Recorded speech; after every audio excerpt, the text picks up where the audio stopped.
Salut, je suis ici avec Mathieu Roy, le vice-président des actions, puis aussi la gestionnaire des portefeuilles canadiens.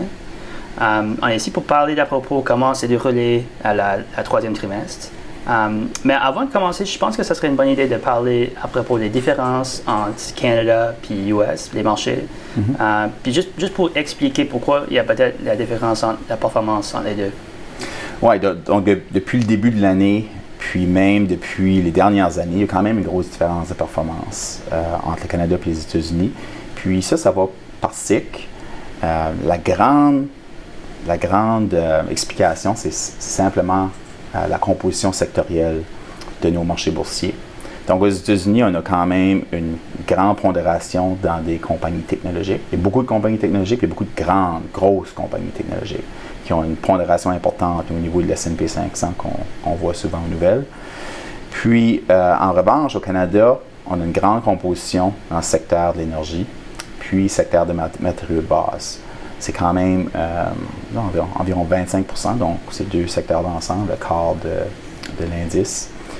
Puis, il y a eu des périodes où est-ce que le minier et l'énergie ont été en vogue, puis en grande demande, mais on sort d'une période de plusieurs années maintenant où est-ce que ça n'a pas nécessairement été le cas.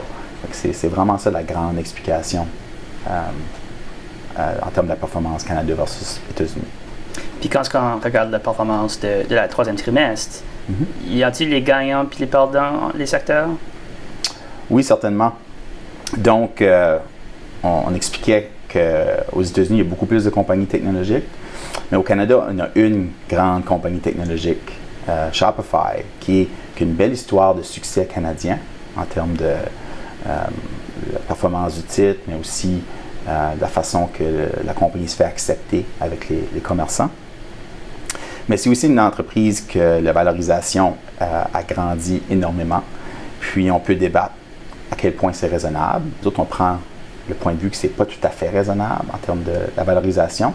C'est maintenant la plus grande compagnie canadienne par valeur. Les investisseurs lui accordent plus de valeur que la Banque Royale.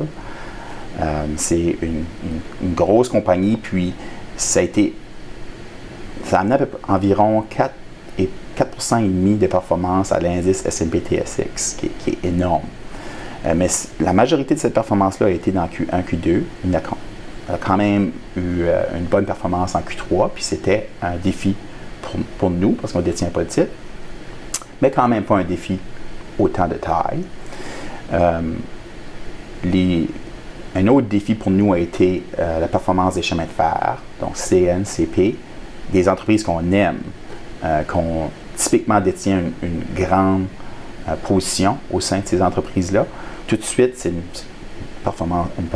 position minuscule au sein des portefeuilles parce qu'on réduit nos positions, parce que la valorisation de ces entreprises-là vis-à-vis des profits anticipés continue de devenir plus grande. Donc, les investisseurs ont des attentes très élevées par rapport aux perspectives à court terme puis moyen terme de ces entreprises-là. On pense que les performances vont être bonnes, mais on n'est pas prêt à payer ces prix-là. On est excité, mais juste pas autant excité que le marché. Exactement.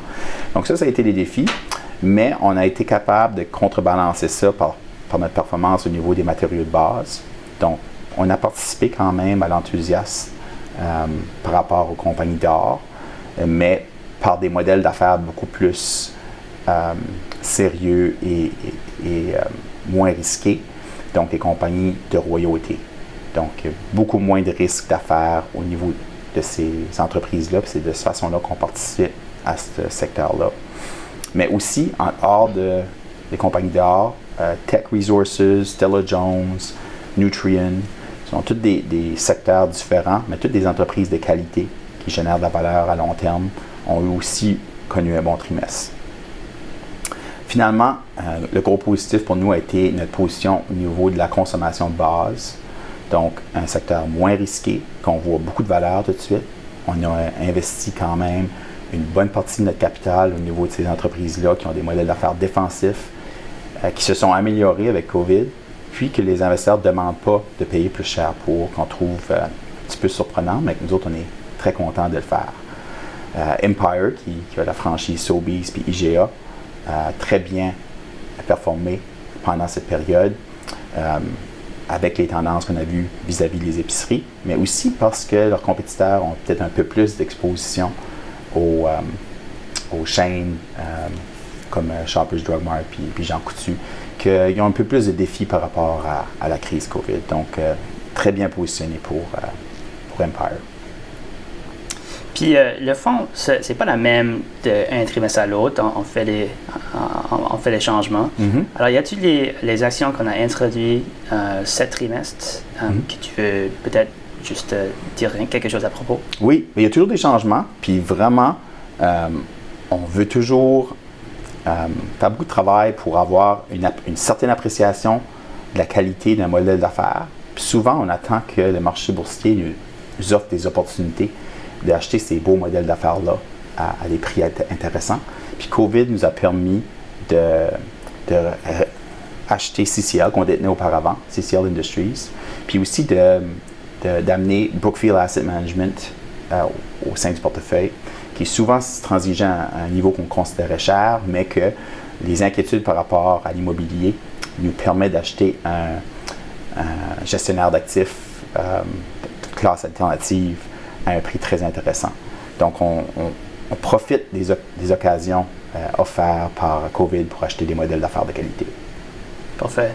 Puis, quand on pense de stratégie de les fonds, est-ce que ça a changé de la dernière trimestre à ce trimestre ici? Non, je pense qu'on est consistant. Donc, les choses changent, mais on regarde, par exemple, Shopify qu'on ne détenait pas auparavant. On ne l'achète pas encore aujourd'hui.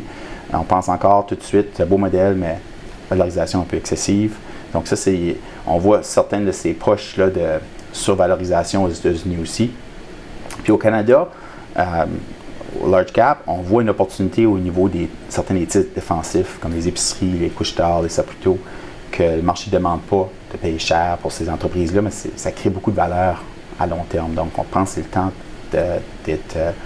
d'avoir beaucoup d'investissements au niveau de ces secteurs-là. Puis aussi, on cherche pour des opportunités créées par COVID, créées par des investisseurs qui s'inquiètent peut-être de façon un peu exagérée. Puis on trouve que des exemples comme CCL et Brookfield Asset Management représentent vraiment notre style. On cherche pour des opportunités, mais en même temps, on veut être défensif par rapport à notre positionnement. Donc, on a parlé des différences entre US et Canada, mais entre Canada, il y a le large cap et small cap. Mm-hmm. Peux-tu parler peut-être à propos des différences entre les deux là aussi? Oui. Donc, c'est souvent les pondérations sectorielles.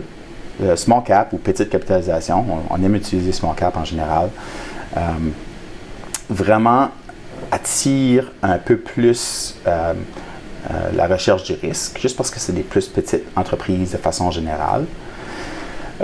Mais aussi, il y a une composition ressources un peu plus importante dans l'univers small cap que dans l'univers large cap.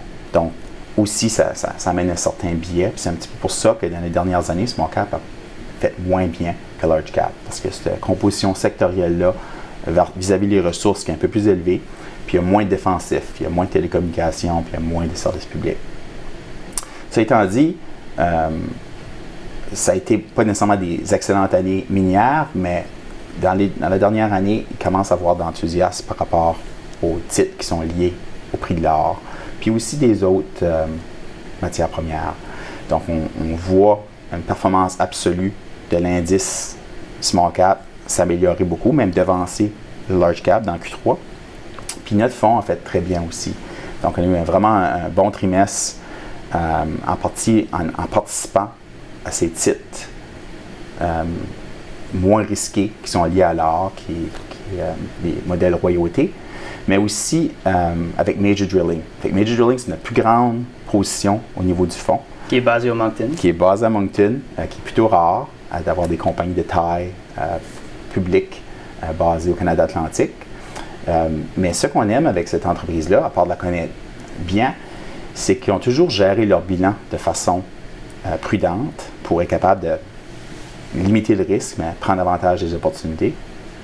Puis aussi, si tu veux participer à un secteur qui va grandir, mais tu ne sais pas c'est quelle mine qui va bien fonctionner, qui va avoir des cost overruns ou par rapport à ça, Major Drilling va juste participer au niveau d'activité qui va augmenter. Donc, on trouve ça très attirant. Puis on pense que le niveau d'activité n'a même pas vraiment commencé à augmenter pour eux parce qu'il y a toujours un délai par rapport à l'enthousiasme vis-à-vis du secteur, les financements reliés à ceci, puis ensuite les compagnies qui font des décisions d'augmenter leur forage. Donc, on aime beaucoup le positionnement de la compagnie. Puis ça nous a bien servi de la détenir dans le Q3, puis on pense que ça va bien nous servir dans le futur aussi. Alors, est-ce qu'il y a une différence entre les stratégies entre les deux fonds? Non, vraiment. Puis je pense que ça, c'est une différence. Je pense que beaucoup d'investisseurs voient small cap comme investir de façon beaucoup plus risquée. Nous, on voit juste ça comme investir de façon plus petite. C'est plus des petites entreprises qui ont un profil de croissance à long terme plus grand. Mais on n'investit pas dans les idées concepts. On n'investit pas dans les compagnies qui ne sont pas profitables. On veut quand même investir dans des compagnies qui ont des bons bilans. Donc, on ne cherche pas plus de risques, on cherche plus petit. Puis, on pense que ça, c'est une différence versus d'autres, mais c'est similaire vis-à-vis de la façon qu'on gère nos portefeuilles de grandes compagnies aussi.